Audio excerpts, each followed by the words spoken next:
तो चलिए स्टूडेंट अगला क्वेश्चन देखते हैं। क्वेश्चन नंबर 11 दिया गया है, a ladder is placed against a wall such that it just reaches the top of the wall. The foot of the ladder is 2.5 metre away from the wall and the ladder is inclined at an angle of 60 degree with ground. Find the length of the ladder and the height of the wall। है ना, ये statement दिया गया है। तो statement के according पहले हम ध्यान से स्टेटमेंट पढ़ के डायग्राम बना लेंगे और डायग्राम सही बनना चाहिए। ठीक है, यहाँ दिया गया देखिए, अ ladder is placed against a wall such that it just reaches the top of the wall. है ना, तो सबसे पहले कह रहा है कि एक वॉल है, एक हम ले रहे हैं, ये हम ले लिया एक वॉल, है ना। A ladder is placed against a wall। इस वॉल के अगेंस्ट एक लैडर प्लेस किया गया, एक लैडर, एक सीढ़ी रखी गई है ना। It just reaches the top of the wall. और जो सीढ़ी रखी गई वो कहां पहुंचती है, इसके टॉप पे। जो सीढ़ी रखी जाएगी इसके अगेंस्ट, इस दीवार के, इस वॉल के अगेंस्ट, वो कहां पहुंचती है, इसके टॉप पे बिल्कुल। तो ये हमने एक सीढ़ी रख दी जो कि इसके टॉप पे पहुंचती है। ठीक है, उसके बाद ये हो जाएगा इसका बेस। ये क्या हो जाएगा, इसका बेस। हम बेस इसको हम ज्वाइन कर लेंगे ना।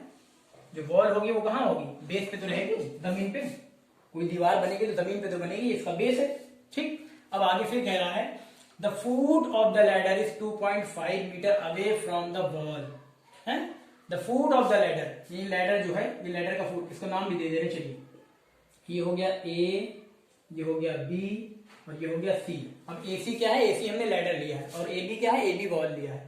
तो यहां पे कह रहा है, कहां गया ये, the foot of the ladder is 2.5 metre away from the wall.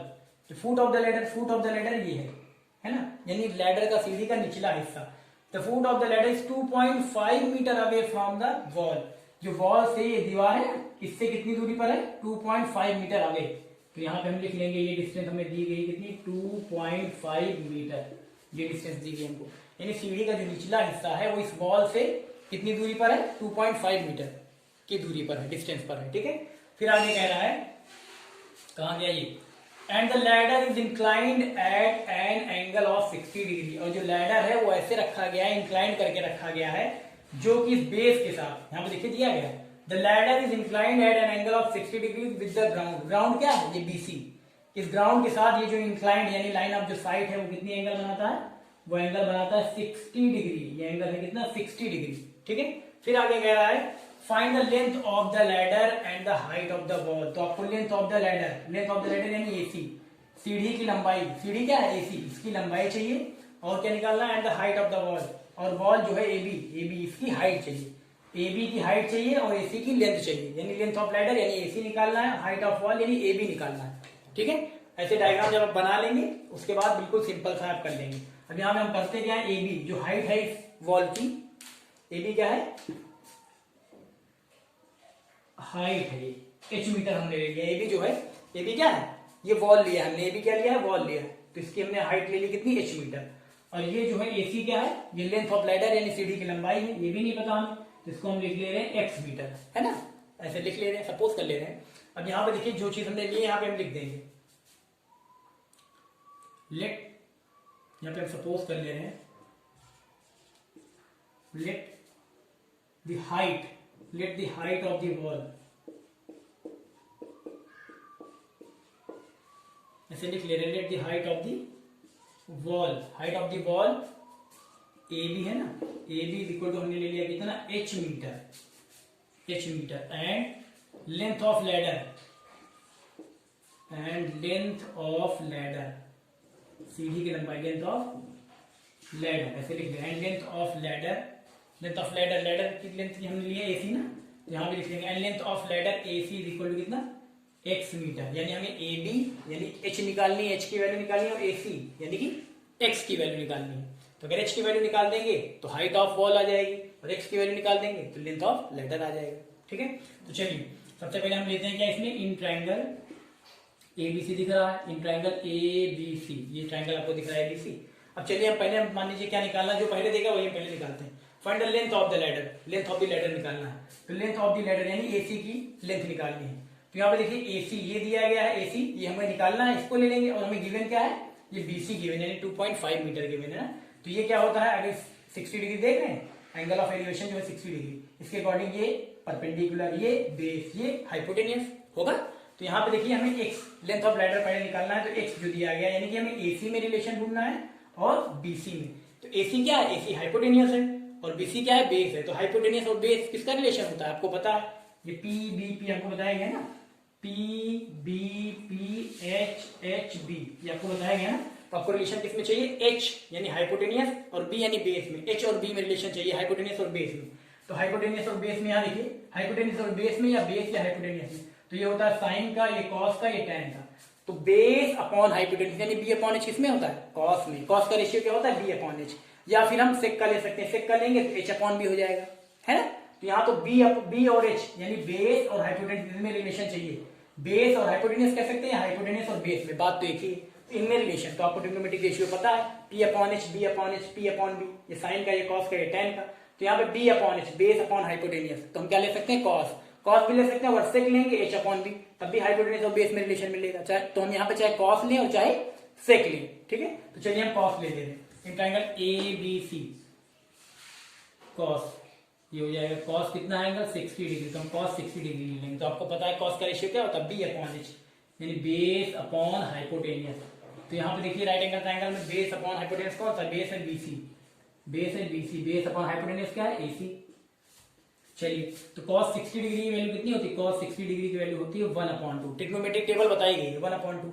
अब BC अपॉन ये BC है, ये क्या है BC, BC upon AC, BC कितना दिया गया, BC दिया गया 2.5 मीटर, तो ये लिख दिया 2.5 अपॉन AC, AC कितना है हाइपोटेनियस, x है, यानी यहां से हमें x की वैल्यू निकालनी है। तो क्रॉस मल्टीप्लाई कराएंगे तो हो जाएगा x1 का x is equal to 2 into 2.5, 2 into 2.5।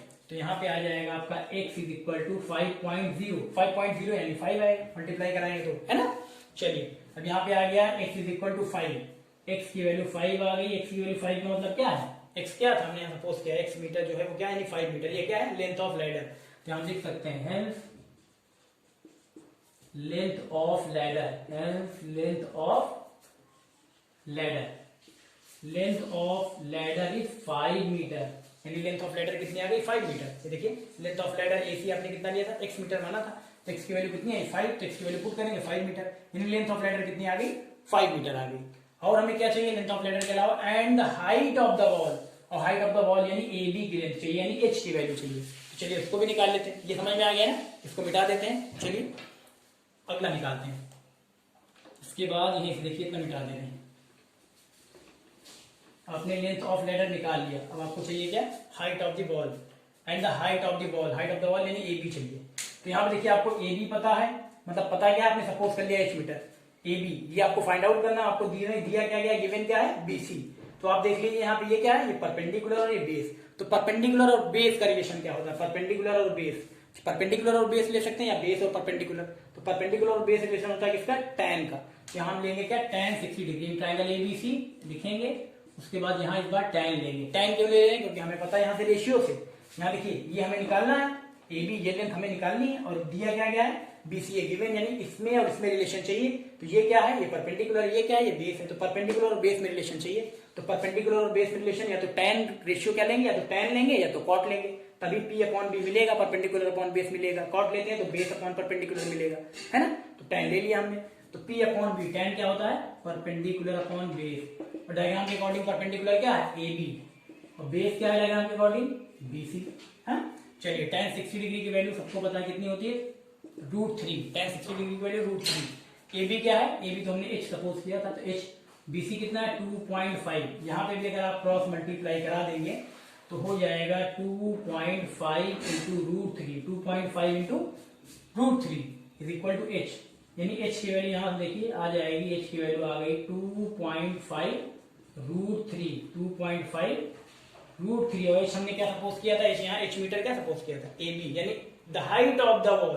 तो लिख देंगे यहाँ पे hence height of the wall, यहाँ लिख देंगे hence the height of the wall,